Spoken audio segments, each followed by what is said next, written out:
to be So expected. you just fucking got dust all over my polo, asshole.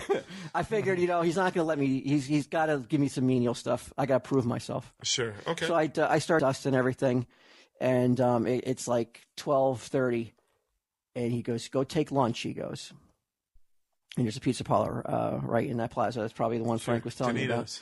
And he goes, and as I'm walking out, he goes, "Do me a favor." He goes, "When you come back from lunch, let's lose the attitude." And that's right there when I was just like, it shattered. Like, I knew it. I couldn't go back. I was just like, I can't go back. These guys treat me not well. Shit. So I call my mom. I was like, "Can you come get me?" She goes, "I just dropped you off." I goes, "I quit." She goes, "You quit? Oh, for Christ's sake." She goes, "So like you didn't even last a day?" Holy shit. So I'm in there and I'm getting pizza, waiting for my mom to come. And a regional manager from the previous place where I worked happened to just be in that pizza parlor. Like, this is in Seabright. The food tent I worked at was in Seabright, which is like, 10 miles away from Mattawan? Okay. Easily 10 miles. Easily. Yeah. So this guy would only visit. And when he visited the stores, people were on edge. He was a bigwig. Of course, I remember Blockbuster. He was a big. He had gigantic watch and he had nice bracelets and he looked like patches on his jacket. Yeah, I had seen him in the store, and I remember one time he talked to me about something, either it was Devils related or football related. Okay. He saw me have something on, and he asked me about something. He talked to me. And so when I saw him in the Food Town, he was with a whole bunch of other Food Town bigwigs. And I said, "Oh, hey, man, what's up?" And he looked at me, and he laughed to his friends, to his other bigwigs. And he goes like shook his head like, "I don't know this guy." Fuck is going on? Double whammy. Oh, God. And I just sat there, and I was just like, wow. Oh, I remember you telling me, like, that day he came back, he was like, "You're not going to believe what happened." And just the fucking brush off as if it was like almost like high school, where like you were friends with somebody in elementary school, and then when everybody goes to junior high, you're like, "Hey, friend," and they're like, "I'm part of the cool clique. I don't know this douche," Oh, dude, that is. And depressing. I gotta say, it did seem like you didn't really give a fuck. You didn't care. Back to what about him blowing me off? Yeah. No, it was to me. It was more devastating to be like, I thought I had the job I was going to stay at for the rest of my life, and it was gone within less than 6 hours. Did you go back in to officially quit? No, I never went back. I never went back. I've done that to a couple of jobs. And I never went back for years. I think I did that to Kevin. I came in and handed my credit card to you and then just drove off. Yeah. That was a bad time. But I didn't go back for years. I didn't go into that store. Of course. And something happened. I went back in because I needed a book. I was like desperate times, calls for desperate measures. Something was sold out everywhere I was going. I was like, I got to swallow my pride. I got to go back in. And that guy's wife. He happened to be wearing a polo, so he went in bare-chested. She was behind the counter, and I came up and brought it, and she was very nice to me. Did she remember you? She remembered me, but she didn't mention it. She didn't bring it up. She just was very nice and cordial, and well, now you're back to reopened the lines. All right, well, I could go back in there. I wouldn't go back in there on a regular basis, but I didn't feel so uncomfortable I couldn't go back in there. Okay, so she handled it well. She did. Right. Flash forward now, stash is established, and we got the this is just like the last couple months. Okay. I got a call from somebody who says they're an employee there. I'm getting secondhand information, in that the owners, either one of them has passed and the other one is doing so poorly in health that they're struggling, and they need our help. Okay. And I'm like, I go home and I tell my wife, I'm like, I got the strangest call. Well, actually, I didn't take help, it. how? Mike took the call one time, and Mark took the call from somebody who said that they told me was an employee and that they needed help, that they don't know what to do, and that the place isn't doing well, and they need the stash's help, or the comic book man help. Okay. And so I go home and tell my wife, I was like, it's a chance to go full circle, man. It's a chance to turn it around and help the place that I adored for so long. Right. right? But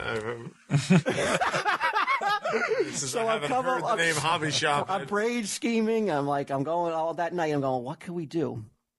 And so I know that they're the competition somewhat. You know, I still got to break that mindset. But I'm like, you know what? They mean too much to me from a point in my life where they gave me a lot of happiness. Okay. I could bring something back. So maybe we could do something. And I'm thinking, like, they want the comic book men to come and do a signing. Right? Can we call it Jay and Silent Bob's Hobby Shop? And I don't know what they want. So I tell Mike and Mark, I was like, if that guy calls back, I definitely want to talk to him. Right. So I go to get lunch, and lo and behold, that guy calls, and they get more information out of him. And he's not an employee. He's just a customer. He has no idea if they're doing well. And he just thought it would be nice to have both stores kind of like do some sort of cross promotion. Fucking idiot. But I was ready to step up for that. I know, that was nice of you. Do you think that the woman still works there? The wife? I think the wife is the one who's in I think the man passed away, and I think now she's in very, very poor health. If I'm to believe this customer who called. I gotta know why no polo shirts. I gotta call the store. No, actually, and I know that in the past, aunts have, and I thought it was cool what they've called the other store that I had problems with, Amazing Stories. Oh yeah, this is not. This is not a case. These people just don't. That regime is long gone. Well, the fucking guy running the train section there could use a tweak or two. I'll tell you that. I would really hope that no one bugs them. They don't need that. No one needs to be. I mean, I know that. I mean, he didn't recognize. I mean, they the didn't show. fucking push a fucking duster into your chest, No, did they? no, they did not. No, So they did not. it's all right. All right, well, Just let it go. But can we? Would you mind if I launched a minor investigation, Into broke the out polo the shirts? blazer, and found out? Or do you think it's better left a mystery? I think that's one of those mysteries that people that I really wouldn't want solved. really would have solved. Because it's like if it's one of those ones that like I still remember it to this day. Right. All right. We'll let it lie, man. But it's gonna eat me tonight while I'm trying to sleep. What were you going to say before that, Brian? Oh, jeez, I forget now. You had somebody contact you and tell them Steve Dave jumped the shark. Oh, this guy. He's getting all fucking out of sorts for some reason. How are you talking to him? Via Twitter. Okay, after listening for years about the time you guys got super self-promotional and seemed to lose respect for the fans, as Kev once put it, seemed to be a job and it wasn't fun to listen to. So I wrote, there was a time when we respected the fans, memory doesn't serve. And then he Which is said, a joke, by the way. Yeah, that's a joke. It's just to anybody listening whose panties are in a bunch. Well, I'm sure this is the only guy who wouldn't get it. Okay. Back when there was a little more humbleness, yeah, you guys were floored by the participation of fans. What are you talking about? I just included last week, and it got a rave response. Somebody sent in a rap. Do we plug in at the end of the show? I mean, I'm always constantly including things from fans. So years later, we should still be floored that people like our stuff, and which of us isn't humble? I flat out hate myself. Walt refuses any and all compliments. Q is the king of self-deprecation. So, huh? Right. He says, this bullshit, the drama. I gave an honest opinion and you're getting defensive. I wouldn't have said shit if Quinn hadn't asked for that specifically. To which I said, how am I being defensive? I asked a simple question. I'm not defensive. Because to be defensive, I would have to... You would have been like, fuck you, buddy, you're an asshole. Or I would have to care. Yeah, we shouldn't ask that question. It's inevitable. But if you stopped listening, then I wonder why he still follows. So do we not want to call this guy then? Do we want to leave this? Wait, what did this other guy say again? He said he stopped listening around episode 213. That's pretty recent, though. And it was because of something specific, right? He didn't say. That's why I thought maybe we should. Oh, we should 213. All right. 213. That's deep in, man. Yeah, I think we need to ask him. All right. Let me. We got to find out. Do we have a pen? Need a pen? Maybe we can do something write down his different. number. Many people say, in fact, 99% of the people are saying, we have not jumped the shark. we can still get worse. That's the best way. That's a Tell 'em Steve Dave spin. All right. So, Jump the Shark when episodes were focused on how and when to place ads. oh come on, the ads are like some of our best parts. You quickly moved on and have been rocking ever since. We both work for different networks. Yeah. And networks generally give you something around Christmas time. I didn't know. Oh, we could discuss it. Okay. Sure. Yeah. All right. So we're gonna call Eric, right? First, we're going to call Eric. You want to do that first? Sure. Okay. Yeah. I hope he's fucking not a boring chud. Well, if he's a boring chud, he gets cut. Okay. And he'll know he's a boring chud because I'm going to leave this part in. There we go.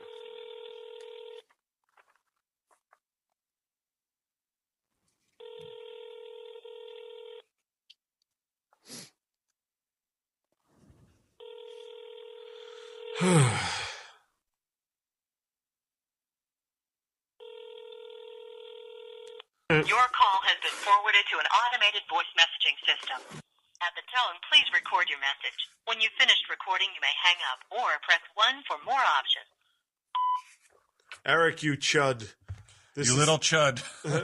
This is Tell 'em Steve Dave, buddy. We're trying to call and get you on, but you didn't answer. So better luck next time. Well, you don't listen anymore, so I guess you won't even hear this. Oh, Yeah, well, he'll hear his voice. Well, maybe this will bring him back. Maybe we need to call everyone That ever left? who left and said we jumped the shark, I don't have enough minutes on and my then they'll plan want to hear. for that. Well, we tried to get that one to come back, and you remember, and All right. she wouldn't come back. Goodbye, Eric. Oh yeah, we didn't try that hard. All right. What else was I going to write? Oh, I forgot about the other Christmas thing. Q enjoyed this story. When we were at Pam's house, it was the family, and Hunter is my nephew. He's 18. He has a girlfriend who's 17. And this is funny. I guess his girlfriend wanted a specific pair of Uggs boots that are very high demand, low supply. You literally have to order them from Australia, since that's where they make them. So he searched high and low. He couldn't find them in America. He went out of his way to get them from Australia. And it took like a good couple months He's in love. to make. Oh God, you have no idea. This makes me want to. He's a young Brian Johnson. He is. You would have went. You would have went to Australia for your girl too. I would have walked to Australia to get this shit like an asshole. You would have. Yeah. Hey, Brian, you don't have to walk. Fuck you. I'm walking. I'm in love. Oh, you think she's not good enough for me to walk? But totally like muskrat love type shit. Oh, So he goes out of his way to get these boots for her, and it was expensive and time consuming. And so Christmas morning she spends with her family. They see each other in the afternoon, and it comes out that her grandmother got her the exact same pair of boots before he gives them to her. before he was able to give them to her. The grandma gave them to her that morning. Wait, it gets better. Well, The Johnsons, that cloud just doesn't ever leave. No, Does it? no. It's unbelievable. It is a black cloud that has been there for generations. It's like, when is that cloud going to lift? You would have thought by now. when's my time? You would have hoped by now. But so she opens up the boots. And He gave them to her still? He gave them to her anyway, and I don't know why, but he gave them to her anyway. Probably I his think only gift for her. Probably, yeah, because they were expensive. Probably, and also to show like I tried. I tried. I did it. I really tried, and he was.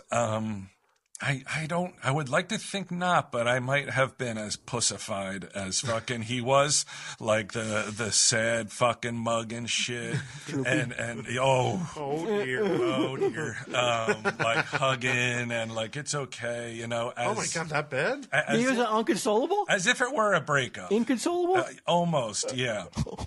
So This is why the Johnson curse. The genetic line about the end. So normally, yeah, really, man.